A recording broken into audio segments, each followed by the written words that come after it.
자, 오늘 우리가 함께 파헤쳐 볼 주제는요. 바로 이겁니다. 거대 언어 모델 LLM이 점점 더 똑똑해지고 복잡한 추론을 해내고 있는데 문제는 그럴수록 비용이 어마어마하게 들어간다는 거죠. AI가 똑똑해질수록 우리 지갑은 얇아지는 이 딜레마. 이걸 해결할 아주 혁신적인 방법을 지금부터 알아보겠습니다. 이런 상상 한번 해볼까요? 만약에 훨씬 작고 값싼 AI 모델이 그 거대하고 비싼 모델보다 더 뛰어난 성능을 보여줄 수 있다면 어떨까요? 이게 그냥 상상으로 끝나는 게 아니라면요. 바로 이게 오늘 우리가 이야기할 내용의 핵심입니다. 근본적인 문제가 바로 이거예요. 왼쪽을 보시면 AI 모델의 추론 능력이 강해질수록 오른쪽의 추론 비용, 그러니까 AI가 생각하는 데 드는 비용이 기하급수적으로 늘어납니다. 이게 개발자나 기업 입장에서는 정말 엄청난 부담이고 일종의 병목 현상이 되는 거죠. 성능과 비용, 이 두 마리 토끼를 다 잡을 수는 없는 걸까요? 그럼 첫 번째 섹션에서는 이 문제의 근본적인 원인, 바로 생각의 높은 비용에 대해서 좀 더 깊이 파고 들어가 보겠습니다. 도대체 AI가 생각하는데 왜 이렇게 비싼 대가를 치러야 하는 걸까요? AI의 추론 능력에 있어서 정말 획기적인 발견이 하나 있었죠. 바로 연쇄적 사고, 코오티 프롬프팅입니다. 모델한테 자, 단계별로 차근차근 생각해봐 라고 말해주는 것만으로도 정확도가 엄청나게 올라갔거든요. 근데 이게 완벽한 해결책은 아니었어요. 오히려 또 다른 새로운 문제를 만들어냈죠. 이 인용문이 그 문제점을 아주 정확하게 짚어내고 있습니다. 코티 방식은요, AI가 정답을 찾기 위해 혼자서 길게 주절주절 떠드는 것과 같아요. 근데 이 과정에서 나오는 말들 중 상당수는 사실 별 의미 없는 그냥 노이즈에 가까운 거죠. 이건 마치 아이디어는 좋은데 정리가 안 돼서 장황하기만 한 아주 비효율적인 브레인스토밍 회의 같은 겁니다. 돈은 돈대로 나가고요. 그래서 이제 개념적으로 한번 도약을 해야 할 때가 온 겁니다. 이렇게 정돈되지 않은 생각의 흐름, 즉 독백을 아주 명확하고 구조화된 계획, 청사진으로 바꾸는 거죠. 자, 이 슬라이드를 한번 보세요. 정말 극명한 차이가 보이죠? 왼쪽은 텍스트로 꽉 찬 정신없는 연쇄적 사고 결과물이고요.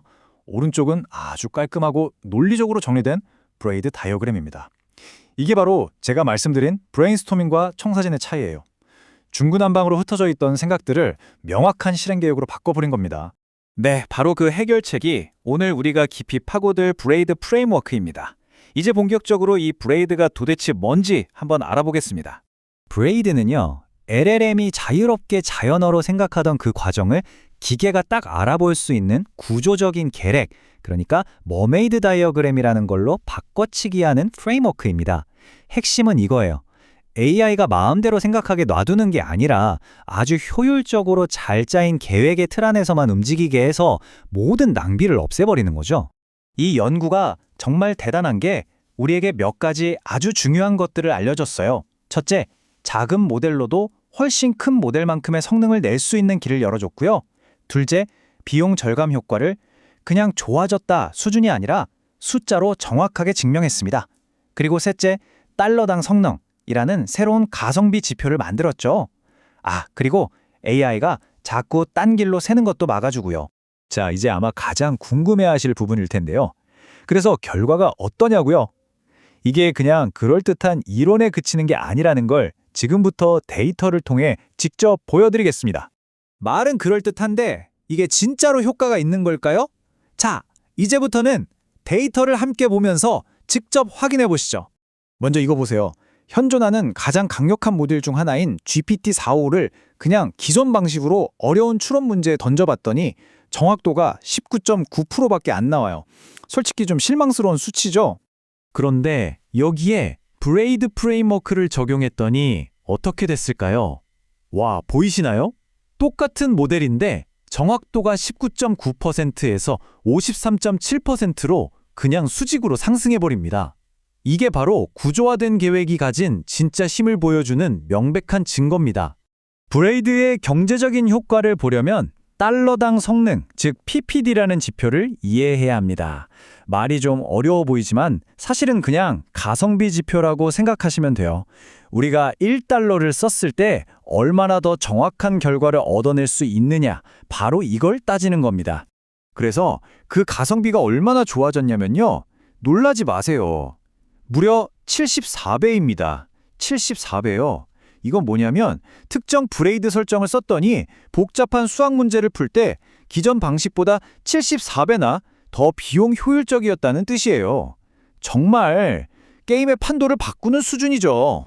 연구진들은 이 놀라운 현상을 브레이드 동등 효과라고 부르는데요. 이게 진짜 핵심입니다. 무슨 뜻이냐면 그냥 덩치만 큰 모델보다 좀 작더라도 아주 훌륭한 계획을 손에 쥔 모델이 훨씬 더 나을 수 있다는 거예요. 무작정 힘만 센 게 아니라 전략이 얼마나 중요한지를 보여주는 거죠. 자, 이제 마지막 섹션입니다.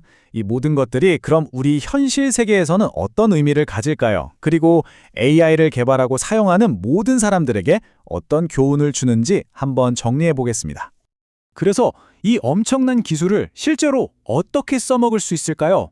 그 방법이 놀라울 정도로 간단하면서도 또 아주 강력합니다. 바로 분할 아키텍처라는 워크플로우입니다. 자, 1단계.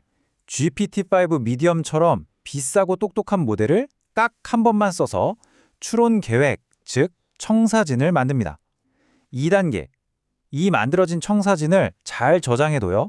재사용해야 하니까요. 그리고 마지막 3단계. 이제는 GPT-5 나노처럼 작고 빠르고 저렴한 모델을 가지고 이 계획을 수백만 번, 수천만 번이고 계속 실행하는 겁니다. 비싼 일은 딱 한 번만 하고 저렴한 실행은 무한 반복하는 거죠. 정말 똑똑한 방식 아닌가요? 이 인용구가 이 연구의 모든 것을 요약해줍니다. 추론 성능은 모델 자체의 능력 곱하기 프롬프트의 구조다. 결국 프롬프트 구조, 즉 계획만 잘 짜면 좀 덜 비싼 모델을 써도 된다는 거죠. 이건 고성능 AI의 문턱을 확 낮춰서 더 많은 사람들이 강력한 AI를 쓸 수 있게 된다는 의미입니다. 자, 오늘 이야기를 마무리하면서 이 질문을 여러분께 던져보고 싶네요. 어쩌면 AI의 미래는 단순히 더 크고 더 비싼 모델을 향한 무한 경쟁이 아니라 어떻게 하면 더 똑똑하고 효율적인 청사진을 그려내느냐에 달려있는 건 아닐까요? 구조화된 추론이 다져올 이 패러다임의 전환에 대해 한 번쯤 생각해 볼 만한 것 같습니다.